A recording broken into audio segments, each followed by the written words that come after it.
Sekalian, Assalamualaikum warahmatullahi wabarakatuh. Terima kasih atas kehadirannya. Saya mewakili keseluruhan pemerintah, mewakili kabinet yang dipimpin oleh Presiden Republik Indonesia Bapak Joko Widodo. Malam ini akan menyampaikan pernyataan pemerintah terkait dengan kondisi politik dan keamanan pasca pengesahan Undang-Undang Cipta Kerja oleh DPR dan pemerintah pada tanggal 5 Oktober 2020 yang lalu. Saya ingin memberi pengantar dulu bahwa Undang-Undang Cipta Kerja itu dibuat untuk merespons keluhan masyarakat dulu bahwa pemerintah itu lamban di dalam menangani proses perizinan berusaha, peraturannya tumpang tindih dan sebagainya. Itu dulu. Oleh sebab itu lalu dibuat undang-undang yang sudah dibahas lama. Di DPR itu semua sudah didengar, semua fraksi ikut bicara. Kemudian pemerintah sudah berbicara dengan semua serikat buruh berkali-kali di kantor ini, kantor Menko Polhukam, dan di kantor Menteri Perekonomian, kemudian pernah di kantor Menteri Tenaga Kerja. Jadi sudah bicara sebenarnya dan sudah mengakomodasi, meskipun tidak 100% dari hasil diskusi itu ditemukan jalan tengah akomodasi. Sehingga tepatnya tidak ada satu pemerintah pun dimanapun di dunia ini yang mau menyengsarakan rakyatnya dengan membuat undang-undang yang sengaja untuk itu. Yang kedua, isinya. Isi dari Undang-Undang Ciptaker ini pertama untuk mempermudah perizinan bagi usaha sehingga tidak birokratis dan tidak tumpang tindih, mempermudah perizinan siapapun yang mau berusaha dalam negeri maupun luar negeri. Yang kedua, menyediakan peluang untuk menampung tenaga kerja yang jumlahnya setiap tahun itu 3,5 juta. Angkatan kerja kita setiap tahun itu 3,5 juta. Dengan 82% tingkat pendidikannya di bawah SMP, sehingga tidak adaptif sebenarnya, belum siap untuk bekerja di bawah IT, ya. Mereka ini pekerja-pekerja yang hanya ijazahnya SMP, SMK ke bawah. Jadi tidak bisa bekerja di padat modal, dia di padat karya yang sebagian besar. Jadi ini yang penting, undang-undang ini bukan hanya untuk buruh yang sekarang banyak berdemo. Ini justru lebih untuk mereka yang belum bisa menjadi buruh. Untuk angkatan kerja yang akan datang makin banyak. Sedangkan hak-hak buruhnya sendiri berdasar undang-undang lama secara umum sama sekali tidak diganggu. Kemudian tentu untuk memberantas korupsi di birokrasi melalui pengurusan yang bertele-tele. Sekarang disederhanakan agar tidak ada korupsi, tidak ada pungli dan sebagainya. Yang sekarang ramai karena banyak hoax. Misalnya di undang-undang ini tidak ada pesangon bagi orang yang PHK. Itu tidak benar. Pesangon justru ada. Dibilang tidak ada cuti, tidak cuti haid, cuti hamil dan sebagainya. Di sini ada di undang-undang ini. Dibilang mempermudah PHK, itu tidak benar juga. Karena justru sekarang PHK itu harus dibayar kalau belum putus di pengadilan. Oleh sebab itu di undang-undang ini ada jaminan kehilangan pekerjaan. Ini dibilang tidak ada, hoax yang banyak. Bahkan ada yang mengatakan pendidikan dikomersialkan. Ketahuilah bahwa 4 undang-undang pendidikan, 4 undang-undang di bidang pendidikan sudah dicabut dari undang-undang ini karena aspirasi. Sesudah diskusi-diskusi, tolong Pak keluarkan tuh undang-undang, sudah kita keluarkan. Nggak ada di situ ngatur soal dunia pendidikan.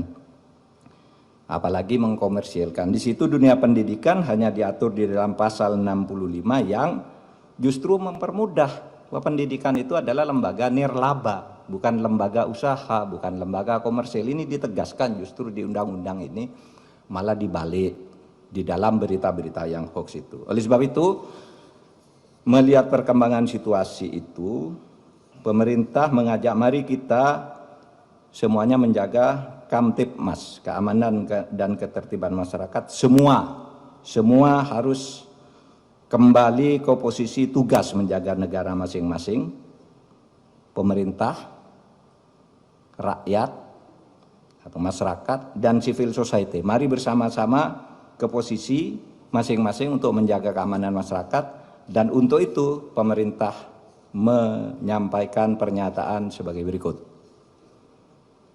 Pernyataan pemerintah terkait dengan kondisi politik dan keamanan pasca pengesahan Undang-Undang Cipta Kerja oleh DPR dan pemerintah pada tanggal 5 Oktober 2020 yang lalu. Selamat malam, mencermati perkembangan yang terjadi di lapangan terkait dengan penyampaian aspirasi tentang Undang-Undang Cipta Kerja dalam berbagai bentuknya di sejumlah daerah. Maka demi ketertiban dan keamanan di tengah-tengah masyarakat, pemerintah menyampaikan hal-hal sebagai berikut. 1. Undang-Undang Cipta Kerja dibentuk justru untuk melaksanakan tugas pemerintah dalam membangun kesejahteraan masyarakat melalui penciptaan lapangan kerja yang semakin banyak, perlindungan terhadap buruh, penyederhanaan birokrasi, dan kemudahan berusaha, serta untuk melakukan pemberantasan korupsi dan pungli, dan pencegahan tindak pidana korupsi lainnya. Yang kedua, pemerintah menghormati kebebasan berpendapat dan menyampaikan aspirasi terkait dengan Undang-Undang Cipta Kerja, sepanjang semua itu dilakukan dengan damai, menghormati hak-hak warga yang lain, dan tidak mengganggu ketertiban umum. Yang ketiga, pemerintah menyayangkan adanya aksi-aksi anarkis yang dilakukan oleh massa di tempat-tempat tertentu dengan merusak fasilitas umum, membakar, melukai petugas, dan juga menjarah. Tindakan itu jelas merupakan tindakan kriminal yang tidak dapat ditolerir dan harus dihentikan. 4. Tindakan merusak bangunan fasilitas umum dan serangan secara fisik terhadap aparat dan warga masyarakat merupakan tindakan yang tidak sensitif atas kondisi yang dialami oleh rakyat yang sedang berjuang melawan pandemi COVID-19 dan juga kondisi ekonomi yang sedang sulit. 5. Untuk itu, demi ketertiban dan keamanan, maka pemerintah akan bersikap tegas atas aksi-aksi anarkis yang justru bertujuan untuk menciptakan kondisi rusuh dan ketakutan di dalam masyarakat. 6. Selain berdemonstrasi dengan tertib dan tidak melanggar hukum, ketidakpuasan atas undang-undang tersebut bisa ditempuh dengan cara yang sesuai dengan konstitusi, yaitu dengan menyalurkannya dalam proses pembuatan peraturan pemerintah, perpres, permen, perkada sebagai delegasi perundang-undangan. Bahkan bisa diajukan melalui mekanisme judicial review atau uji materi maupun uji formal ke Mahkamah Konstitusi. 7. Sekali lagi, pemerintah akan bersikap tegas dan melakukan proses hukum terhadap semua pelaku dan aktor yang menunggangi atas aksi-aksi anarkis yang sudah berbentuk tindakan kriminal. Saya ulangi, 7. Sekali lagi, pemerintah akan bersikap tegas dan melakukan proses hukum terhadap semua pelaku dan aktor yang menunggangi atas aksi-aksi anarkis yang sudah berbentuk tindakan kriminal. Ditandatangani oleh Muhammad Mahfud MD selaku Menko Polhukam, Muhammad Tito Karnavian selaku Menteri Dalam Negeri, Budi Gunawan selaku Kepala Badan Intelijen Negara, Marskal TNI Hadi Cahyanto selaku Panglima TNI, dan Jenderal Polisi Idham Aziz sebagai Kepala Kepolisian Republik Indonesia. Demikian, terima kasih. Assalamualaikum warahmatullahi wabarakatuh.